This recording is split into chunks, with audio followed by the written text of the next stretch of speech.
आज हम सबका फेवरेट आलू गोश्त बना लेते हैं। आलू गोश्त बनाने का मेरा अपना एक यूनिक तरीका है। इससे आलू गोश्त का फ्लेवर ऐसे आता है जैसे कि देग में बनाया हो। अस्सलाम वालेकुम जी, कैसे हैं आप सब? उम्मीद करती हूँ सब खैरियत से होंगे। Welcome back to my channel. तो फिर चलिए चलते हैं और मिलकर बनाना सीखते हैं आलू गोश्त की ये शानदार सी रेसिपी।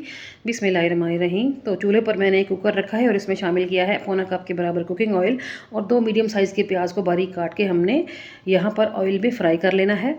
ज़्यादा डार्क ब्राउन नहीं करेंगे, लाइट ब्राउन सा कलर आने पर फ्लेम को ऑफ करके ये सारी प्याज आपने ऑयल में से निकाल लेनी है। तली हुई प्याज को हल्का फुल्का सा ठंडा करने के बाद एक ब्लेंडर जग में शामिल करेंगे और 2 मीडियम साइज़ के टमाटरों को मैंने बीच में से कट करके ऐड कर दिया है। साथ ही 5 से 6 लहसुन के जवे, 2 छोटे टुकड़े अदरक के और 2 हरी मिर्चें भी शामिल कर दी हैं। थोड़ा सा पानी ऐड कर देंगे ताकि ये तमाम चीज़ें ईजिली ब्लेंड हो जाएँ। ज़्यादा पानी ऐड नहीं करना क्योंकि हमने इसमें टमाटर भी शामिल किए हैं, उनसे भी पानी निकलेगा। यहाँ पर इन तमाम चीज़ों की पेस्ट बन के आ चुकी है। ये देखें जी, शानदार किस्म की पेस्ट बन चुकी है। अब वापस चलते हैं कुकर की जानिब। तो कुकर में जो ऑयल बचा हुआ था उसमें शामिल करेंगे कुछ खड़े मसाले, आधा चम्मच साबुत सफ़ेद जीरा, 2 दालचीनी के टुकड़े, 8 से 10 काली मिर्चें, 4 से 5 हरी इलायचियाँ और 3 से 4 मैंने इसमें शामिल किए हैं लौंग। इन तमाम खड़े मसालों को कुकिंग ऑयल में हल्का सा क्रैकल कर लेंगे, ज़्यादा फ्राई नहीं करेंगे क्योंकि ये जलने लग जाते हैं। हल्का सा फ्राई करने के बाद इसमें शामिल कर देंगे चिकन। तो यहाँ पर मैं 1 केजी चिकन से ये रेसिपी बना रही हूँ। चिकन को मैंने अच्छे तरीके से वॉश करके रेडी करके रखा हुआ था। चिकन को यहाँ पर हम इन खड़े मसालों के साथ थोड़ी देर के लिए भूनेंगे जब तक कि चिकन का जो कलर है वो गोल्डन ना हो जाए। यानी कि तकरीबन 3 से 4 मिनट आपने मीडियम सी फ्लेम के ऊपर चिकन की भुनाई करनी है। और यहाँ पर आप देख सकते हो चिकन के ऊपर जो है वो कलर आ चुका है गोल्डन सा, जो हमें चाहिए था। तो बस इस स्टेज पर हम वो पेस्ट इसमें शामिल करेंगे जो हमने ब्लेंडर जग में बनाई थी। अब आप इस पेस्ट के साथ चिकन को भूनें 2 से 3 मिनट के लिए, मगर पानी ऐड ना करें क्योंकि हमने पेस्ट के अंदर पानी शामिल किया था ब्लेंड करने के लिए और टमाटर का पानी भी इसमें होगा। तो थोड़ी सी देर के लिए भूनने के बाद हम इसमें शामिल करेंगे कुछ पाउडर मसाले, जिसमें शामिल है 1 चम्मच नमक, 1 चम्मच कुटी हुई लाल मिर्च, 1 चम्मच कश्मीरी लाल मिर्च, आधा चम्मच हल्दी, 1 चम्मच धनिया पाउडर, 1 चम्मच ज़ीरा पाउडर और आधा चम्मच मैंने इसमें शामिल किया है चिकन पाउडर का। ये सारे मसाले ऐड कर देंगे और पेस्ट के साथ हम इनकी भी भुनाई कर लेंगे जब तक ये सारी चीज़ें आपस में मिक्सअप नहीं हो जाती। ठीक है जी। इस टाइम पर जो चिकन है ये ऑलमोस्ट 70 to 80% तक गला हुआ है क्योंकि इसकी अच्छी खासी भुनाई हो चुकी है। इस टाइम पर हम इस मसाले में शामिल कर देंगे आलू। तो 1 केजी चिकन के साथ मैंने 750 ग्राम आलूओं का इस्तेमाल किया है। कुछ लोग आलू गोश्त के अंदर आलू ब्राई नाम डालते हैं, लेकिन जब हम आलू गोश्त ही बना रहे हैं तो आलू ब्राई नाम क्यों डालें? आलू भी आपने अच्छे खासे डालने हैं, एक अच्छी सी प्यारी सी लुक आनी चाहिए जो कि कम आलूओं से तो नहीं आएगी। तो आलू शामिल करने के बाद थोड़ी सी देर के लिए आलू हम भून लेंगे। इस स्टेज पर अगर आप चाहो तो दही शामिल कर सकते हैं।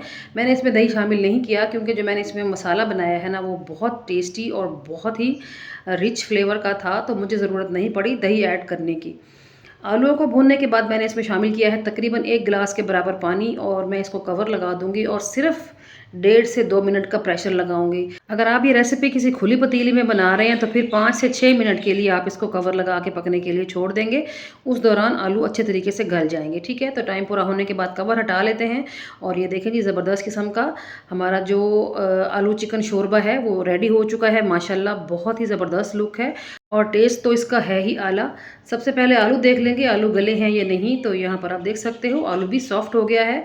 तो इस स्टेज पर हमारा आलू गोश्त का जो ये सालन है ये बनके रेडी है। लास्ट में हम इसके ऊपर डाल देंगे गरम मसाला पाउडर जायफल जावित्री वाला। इससे इसकी खुशबू और इसका फ्लेवर डबल हो जाएगा। और फिर इसमें ऐड करेंगे कुछ हरी मिर्चें और बारीक कटा हुआ हरा धनिया ढेर सारा ऐड कर देंगे। सिंपली अब आप इसकी मिक्सिंग करें और सिर्फ 5 मिनट के लिए इसको आपने छोड़ देना है। चाहे तो कवर करके छोड़ दें, चाहे तो ऐसे ही छोड़ दें।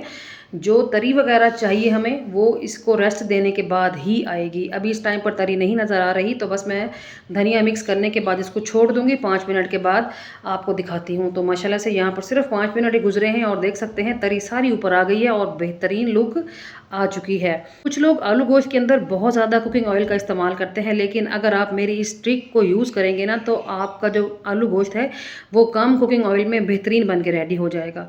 तो चलते हैं डिश आउट कर लेते हैं हैं माशाल्लाह से। आप लुक देख सकते हैं कितनी अमेजिंग और कितनी रिच लुक है। यकीन करें ये बहुत ही टेस्टी और फ्लेवरफुल बना था। स्टेज पर ये ज़रूर बताइएगा कि आपको मेरी आज की आलू गोश्त बनाने की ये शानदार सी और यूनिक सी रेसिपी कैसी लगी है। आई होप अच्छी लगी होगी।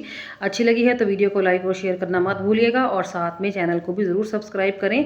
तो यहाँ पर मैं आपको ट्राई करके बताती हूँ। सबसे पहले आप ये देखें कि चिकन किस कदर सॉफ्ट है और आलू देखें माशाल्लाह बहुत ही सॉफ्ट और बहुत ही लजीज। तो मस्ट ट्राई वाली रेसिपी है। Do try the recipe. जब भी रेसिपी ट्राई करें तो फीडबैक दें। साथ ये भी बताना है आपने कि आपने किस सिटी से किस कंट्री से बैठ के मेरी ये वीडियो देखी है, ताकि मैं आप सबका थैंक्स कर सकूं। चलती हूँ आज के लिए इतना ही। कल फिर मुलाकात होगी किसी और फ्रेश और शानदार सी रेसिपी के साथ। तब तक अपना और अपने प्यारों का ढेर सारा ख्याल रखिएगा। मुझे रखें दुआओं में याद। ओके जी, अल्लाह हाफिज़। Thanks for watching.